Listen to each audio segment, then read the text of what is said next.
দেখো কিশোরদা, পশ্চিমবঙ্গে এখন তো তোষণের রাজনীতি চলছে, শাসক দল তোষণের রাজনীতি করছে। সেখান থেকে দাঁড়িয়ে মুসলিমদের প্রতি যে অতিরিক্ত সমর্থন, সেটা আজকে আর কাজ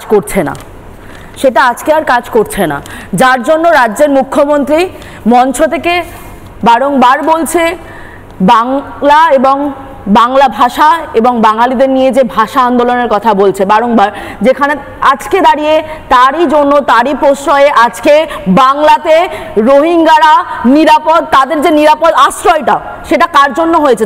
এই যে বাংলাদেশি মুসলিমরা এখানে এসে যে ভোটার কার্ড তৈরি করেছে, যে আধার কার্ড তৈরি করেছে, যে ভুয়ো ভোটার, সেগুলো কে তৈরি করেছে? এটা মুখ্যমন্ত্রী মমতা ব্যানার্জির প্রশ্রয়ে তৈরি হয়েছে। এটা অবশ্যই প্রশ্রয় দিয়েছে বলেই তো আজকে তো নিরাপদ জায়গা তৈরি হয়ে গেছে না, তাদের ভোট ব্যাংক, তাদের জন্য আজকে তিনি জিতে আসছেন। তো আজকে যে 22 লক্ষ যে পরিযায়ী শ্রমিককে তিনি আজকে বাইরে থেকে আসার কথা বলছেন, এই 22 লক্ষ পরিযায়ী শ্রমিককে মমতা ব্যানার্জি কি কাজ দেবে সেটা মমতা ব্যানার্জি একবার বলুন তো। কি কাজ দেবে? কাজ কি আছে? চপ ভাজবে?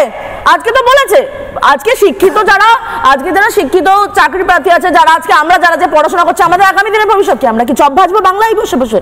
আমাদের কি চপ ভাজা কাজ? আজকে যে 22 লক্ষ পরিযায়ী শ্রমিক, তারা বাংলায় এসে কি চপ ভাজবে? সেটা রাজ্যের মুখ্যমন্ত্রী বলুন।